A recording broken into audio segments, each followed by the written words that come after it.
I'm Megan. And I'm Kira, and we're the voices behind Two People, One Question. This is part 2 to our mini-series of Would You Rather? Yeah, so if you guys want to watch the previous part, then you can, but we are pre-recording all of these videos, so we won't be able to take any suggestions in the comments. Yeah, so why don't you go first this time, seeing I went first in the last one? Okay then, alright, so let me consult my book of questions and see what I want to do. Okay. Would you rather be invisible or be able to fly? Classic one there.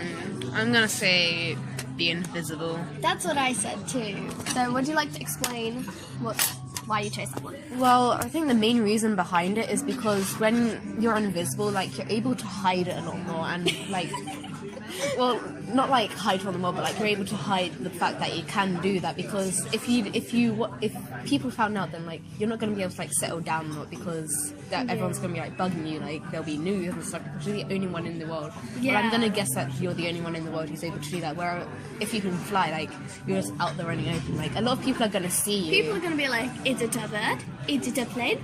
No, it's a flying Megan. Yes, and that's going to be like, it's going to attract a lot of attention, and it's going to make your life a lot harder, because like you're going to be constantly surrounded by people like saying, oh my god, I'm so jealous of you, like, You might be like testing you. Yeah, but like invisibility is a thing that's really easy to like go about your daily life with. Yeah, if you plan it correctly. Yeah. And well, like news around you, they'll be like, you'll never be left alone, and like people might bug you like to do stuff good for the world, because like it's a kind of superhero thing. Yeah, so a lot of people will like say, oh, it's your duty to help the world. It's your duty. Yeah, so like if you don't want to do that kind of thing, like some people would if they got that superpower, but if you don't want to do that kind of thing, then it'll be annoying, because there'll be all these people like honing you, like surrounding you, saying like, this is your duty, you have to do it.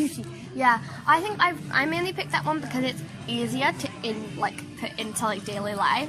I think because like being invisible is like, it's quite like an easy thing to put into like I said, daily life, because like you could be invisible, and this is the one that everybody says, but you can sneak in places.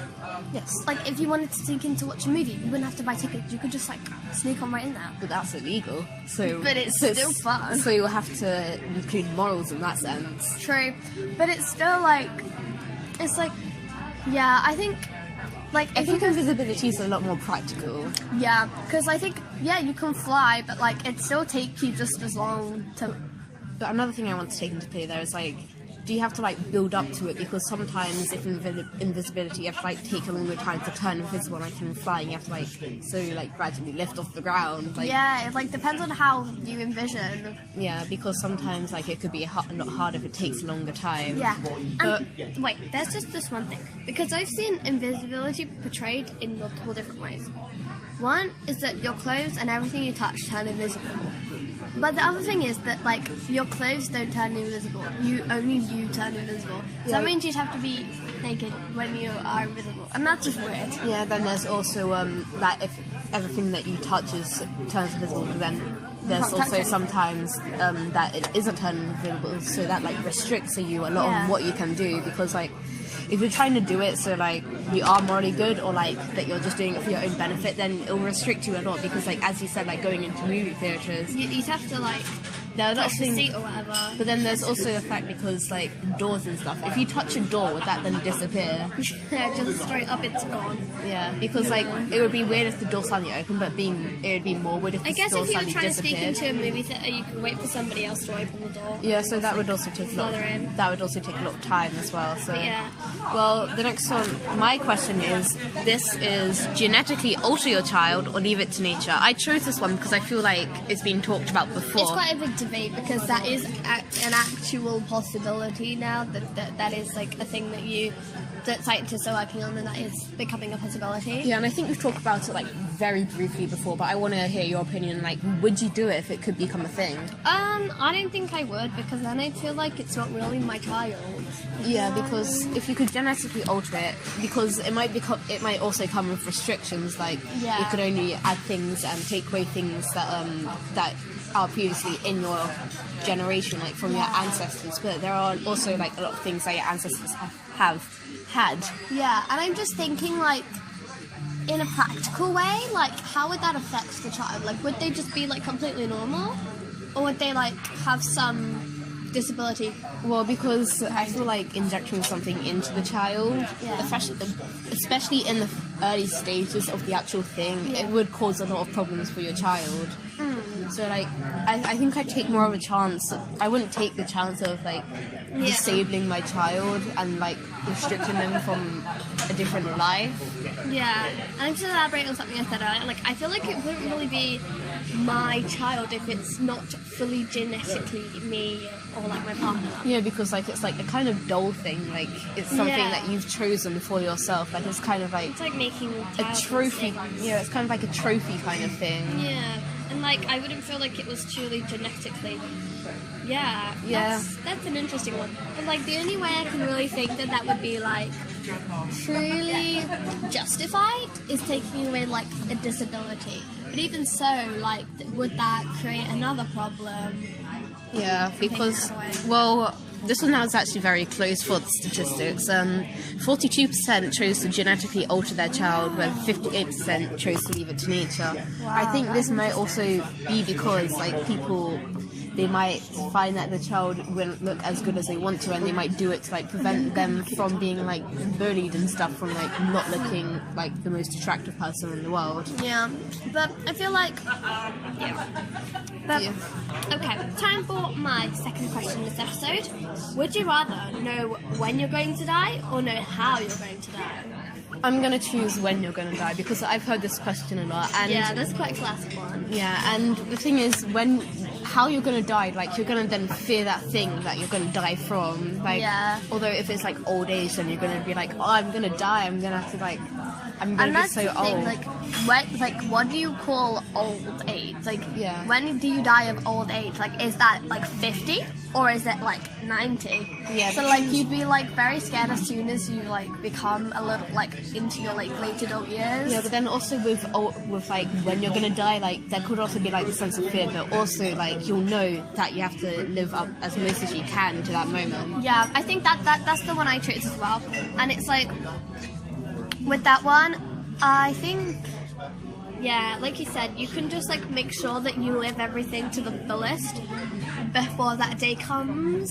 Yeah. And I think you'd have time to prepare yourself for it. And also because- prepare your family and friends. yeah, because the worst thing is having something like when it's like quite a shock.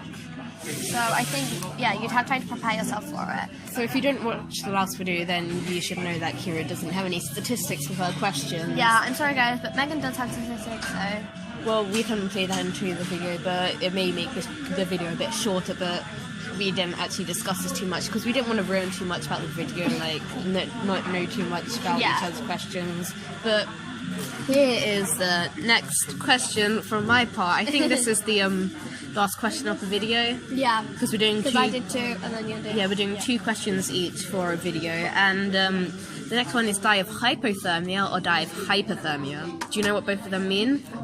I know one of them is being very cold, Yeah, so but I don't know what the other one So is. for people who don't know what it is, hypothermia is when you die of like being freezing. Though Okay, so that's the one I know. yeah, hypothermia is the exact opposite. It's where you die of like being way too hot. Interesting. I think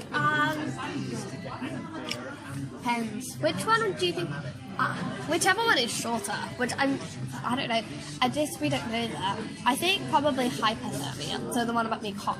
I chose hypothermia because I went to Finland this year, and like I got very cold because I didn't actually like prepare myself enough. But like I got so cold to the fact that I actually went numb, and like I guess that's why I chose it. Yeah, Because I went to Finland a couple of years ago. yeah, because at some point, like when you're very cold, you're gonna actually go numb, and you're not gonna feel as much pain. I guess so, but I hate the feeling of being numb. But you guys don't know this, but I have a couple of medical conditions, and one of them is that I don't respond well to being numb. So like if you guys go to the doctor, you need to have something numbed in you. That stuff will not work on me. I had a tooth out recently, and the numbing stuff just straight up did not work.